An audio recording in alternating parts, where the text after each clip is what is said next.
Hey guys, Alex Kazor, SteelersDepot.com here to recap and give our initial analysis for that obviously very thrilling, down to the wire AFC divisional win by the Pittsburgh Steelers over the Kansas City Chiefs, 18-16. If you haven't seen my stats of the weird yet, there have been two 18-16 finals in playoff history, each coming in the last 2 years. Each of them wins by the Pittsburgh Steelers. 18-16 over the Bengals in the wild card game last year, and 18-16, of course, Sunday night against the Chiefs. So starts you off with a little stats of the weird there with my favorite stat of the whole game. But my favorite part of the game was the Steelers' victory. Wasn't easy, wasn't pretty, a lot of issues on offense, which we'll get into. But I've been saying this basically since this team broke that four-game losing streak. Is I'm all for dissecting things and seeing how to get better. That's the only way to get better. But I'm just happy to get victories. To steal the Tomlin term, I'm just happy to walk out of stadiums with wins.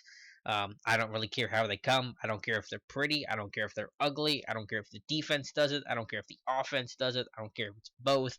Just walk away with a victory and survive in advance. And that's kind of my mentality. So I'm feeling good after this game. It's a tall task to go to New England. We'll get to that maybe at the end of this video and, of course, throughout this week. But, just to get a win, to go play in Arrowhead, which Ben Roethlisberger just said, I think after the game, he told either the general media or a particular reporter, I can't remember, that Arrowhead was the loudest place he's ever played. Tonight was, and it was deafening, and it sure as heck sounded like it. That's a top two stadium to have to go to in terms of toughness. Seattle and Arrowhead are the top two. You could interchange them depending on who you're a fan of and what city I guess you're closer to. But just to get that win is so huge. And, it wasn't pretty. The offense was stuck in the mud. I mean, they can move the ball between the 20s and they get in the red zone and they're awful. They're 0 for 4, which I'd have to try to look it up. It's not easy to find immediately, but I don't know the last time they were 0 for 4 in the red zone in a game. It's probably been, I'm trying to think of a game maybe recently, but it might be 2 3 years since that's happened. And for a team that's repped it every single day in training camp and often in practice during the regular season, some of those 7 shots drills, it's got to be better. I have a litany of issues with it. So just a lot of execution problems. AB getting the ball ripped out by Marcus Peters on one of the skinny posts. Ben's interception, which was pretty clearly on Ben. It's not on Todd Haley. That was Ben throwing hot, checking out of the run, because that was a designed run the whole way. Seen Ben do that with success before, and obviously saw it with failure on that play. So that's on Ben. That's not on Haley. Now Haley's not totally absolved. There were problems elsewhere through the other possessions.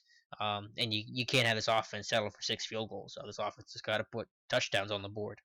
um, so that's disappointing. But Chris Boswell, what more can you say about him? I can't think of how many records this guy set in Steelers history, at least in tonight NFL history, with his 6 field goals in a playoff game, the most by anybody. He's I can't think of all the records he's set in 2 years and how consistent he's been. He's still never missed a postseason kick. I forget what he's up to now. I think he's up to like 14 consecutive playoff kicks for him, obviously coming in these last 2 years with the Steelers. So he's been phenomenal. And they were money kicks too. None of them were like holding your breath. I mean, the one kind of went a little left, but I mean, you knew almost right away on all 6 of those kicks that they were gonna go through. And just to do that again on the road, a little bit of weather, probably some wind out there. Hats off to Chris Boswell. What a find he's been. What an asset he's become. And that's a guy you got to hold on to. Hug Chris Boswell a little tighter, because there's a lot of teams out there with kickers that just don't produce that kind of consistency. And it was kickers winning games this weekend, whether it was Mason Crosby with the Packers or of course what Boswell did tonight. Nan Bailey even did his part for the Cowboys, even a losing effort. So run game was fantastic. Bell, what more can you say about him? Another guy, 170 yards, breaking his record from last week for a single game rushing yards. The line, though, I mean, that's got to be the story at some point. We put a lot of focus on Le'Veon Bell, and rightfully and deservedly so. But I think at some point we need to really just put the attention on the offensive line. This is, I posed the question last week, and I know that, it might have been a little out there to say, but greatest starting five the Steelers have ever had in this day and age, with how tough it is, with defenses that rotate and all the schemes and games that teams play. I don't know. You could argue the 2005 bunch. You could probably argue a 90s line. You could argue the 70s line. Kolb and Mullins and that whole group. And other people are better served to answer that than me. But man, I think this starting five is right up there. And I've talked about it before. It's a homegrown group basically from top to bottom. I mean, the whole offensive line. I mean, the only exceptions really are kind of Brian Mahalik and Villanueva, but Villanueva and Mahalik were both made as offensive tackles here. So I consider them homegrown because the team put the investment in and they basically taught them everything they know about offensive tackles. They were playing out of position elsewhere, playing D end in Philadelphia and Villanueva with a short stint in Cincinnati several years ago in a mini camp. So I consider this line top to bottom homegrown. And some of these were high draft picks, a Pouncey, a DeCastro, a Gilbert. Some of these were diamonds in the rough. Ramon Foster. Just listened to a really cool interview today from Ron Lippick, who interviewed Larry Zerline, the old Seals offensive line coach, who was with the staff when Ramon Foster was drafted. And he said he had a fourth round grade on Ramon Foster and they had a slightly higher grade on Craig Urbik, so they took Urbik instead. I believe that was in the third round. Correct me if I'm wrong on that, Steelers Nation. And then by about the sixth round, Zierlein was calling Foster's, telling him, "Hey, if you don't get drafted, come to Pittsburgh. We want you in Pittsburgh." And he said basically by the time the draft wrapped up and Foster was obviously not selected, Foster had made up his mind that he was going to come to Pittsburgh because Pittsburgh was the one talking to him the most throughout the draft. And so what a ridiculous find that's been, the steady consistency of Ramon Foster being the veteran guy on a previously young team. I mean, it's gotten older, of course, every single year. It's almost become a pretty veteran group, but I mean, he's helped carry this team and get this team to help to be what it is. And credit to Mike Munchak as well for putting it all together and making the engines go. But obviously him and B.J. Finney and Chris Hubbard as backups. Again, homegrown guys through and through. Ben hit once, twice tonight. I mean, it was the one sack, which was a covered sack, basically, I think, and maybe he was hit one other time. I mean, he didn't throw the ball a ton. I forget the final number, 25 to 30 times or so, but that's an unreal stat to not really get hit at all when you're facing Justin Houston, D Ford, Tom Lee, Don Terry Poe. I know the Chiefs pass rush didn't have gaudy numbers this year, but I don't know. I thought they were better on tape than what the stats suggest in terms of being able to get pressure and get after the quarterback and just shut down tonight. And in the run game, of course, again, Bell able to put up insane numbers. The Chiefs' run defense wasn't very good, but I can't say enough good things about the Steelers' offensive line, and I hope this team makes it to the Super Bowl. There's going to be a lot of time for storylines and feature pieces, and you're going to get a lot of stuff for AB and Bell. Bell's vision now is the hot topic because it's kind of becoming put out there on a national scale in the production he's having. But I hope someone does a deep dive into this offensive line because, man, they seem like a really cool bunch of guys. Palant's got the charisma and the kind of charm to it, and DeCastro's the blue collar worker, and Villanueva, we all know his story, and Foster's just the steady veteran, and Gilbert's a cool story too, I think, because I'm gonna post a couple of pictures on Twitter, but he transformed his body from kind of a pudgy dude to a lean, mean offensive tackle machine. I mean, this dude might be the leanest tackle in the league. He's got himself in tremendous shape. I'm gonna post some of the pictures comparing like his early years, his rookie and second year, to where he is now. Totally different dude. He should be wearing like holding up like a pair of pants to like look how how much weight I lost, like one of those infomercials you'd see. Really really cool. So I hope someone does a story into that. But obviously the offense still has some problems. Got to be better next week against New England. But I'm sure New England is saying they had to be better next week than what they were against the Texans because New England certainly was not up to par as well. So that's enough on the offense. Defensively, great job. I mean, Tomlin said they got punched in the mouth early. The Chiefs, with great field position on their own, 45, I think it was, to march down the field and get a quick touchdown and go up 7-3. Just re-energize that crowd and give them life and get them, on that script.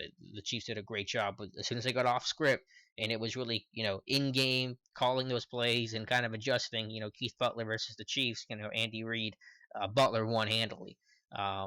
Just being able to stop the Chiefs the rest of the first half, getting pressure, stopping the run, making the Chiefs one-dimensional, and forcing that game into Alex Smith's hands, and that's just not their style. That's not how they want to play. 61, I think, rushing yards total for the Chiefs tonight. Super low number, and the Chiefs' rushing attack was not the best, but it was, I think, above average, you would say. And they had a lot of wrinkles to it. They were doing a lot of creative stuff with their power, shovel passes to Kelsey, and some of those diamond formations like they had on the touchdown. I mean, they threw a lot of Pittsburgh. It's not easy to game plan for. Some of that even felt new. I don't know if it was, maybe it wasn't, but a lot to deal with. And the Steelers did a great job of reacting to it, not giving up chunk plays, keeping most things in front of them. And getting a little luck too. Chiefs kind of really hurt themselves in some third down situations and really put themselves in a tough spot. But defense did a tremendous job, and the Sean Davis breakup on the 2-point conversion was such a big play. And again, Chiefs hurting themselves, negating their conversion by the Eric Fisher hold. But Steelers played really mistake-free football tonight overall. I mean, there was the Ben interception, but I think the turnover battle. I think it was even 1-1. I think if I'm remembering correctly, or 2-1 because the Steelers had the late fumble recovery in the first half. They didn't get points out of, but penalties. Steelers were not penalized very much at all. Chiefs had some very costly ones in some really big situations, some third downs. In battle special teams, which you have to argue the Steelers won. They completely shut down Tyreek Hill. He had probably his worst performance of the year on special teams.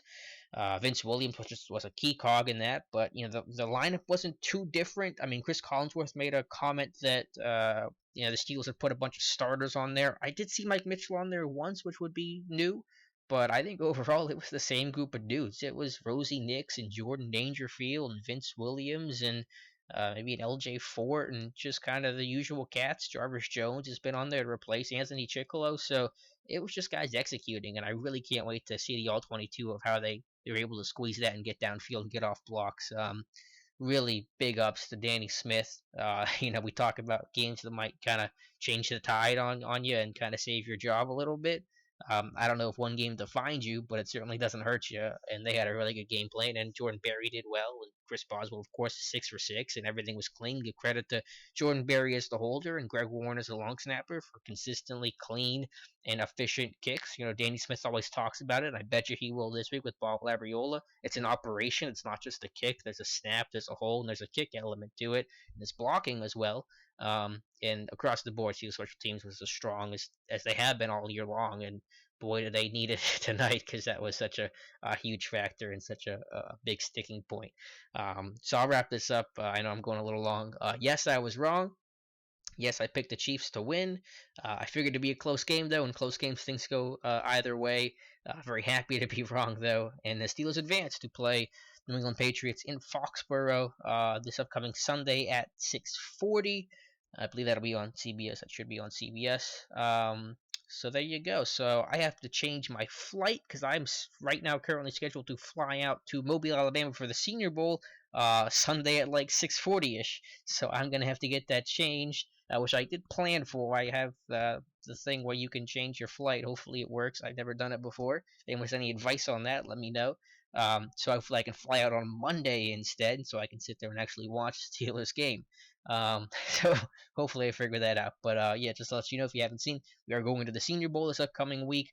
So that's going to be where my focus is at after the Patriots game. So if the Steelers win, my focus will be on the Senior Bowl and less on the results of the game. Really, either way, I guess how it turns out. But just a heads up there. So I'm excited to get down to Mobile again and get through the Senior Bowl and just a really fun week. So for the people that donated, thank you very much. I just send you all thank you notes. So if you didn't receive one for any reason, let me know. I don't want to miss anybody by mistake or something didn't go through, but really appreciative and grateful for it. All right, guys, I'm gonna wrap this video up. Again, follow us all this week. A lot of content going up today already on this game. So much to talk about. Can't wait to get in the film of this. As always, be sure to follow Dave Bryan, Matthew Marksy, myself, the whole cast and crew here at Steelers Depot. It's gonna be a fun one. It's gonna be a really crazy week.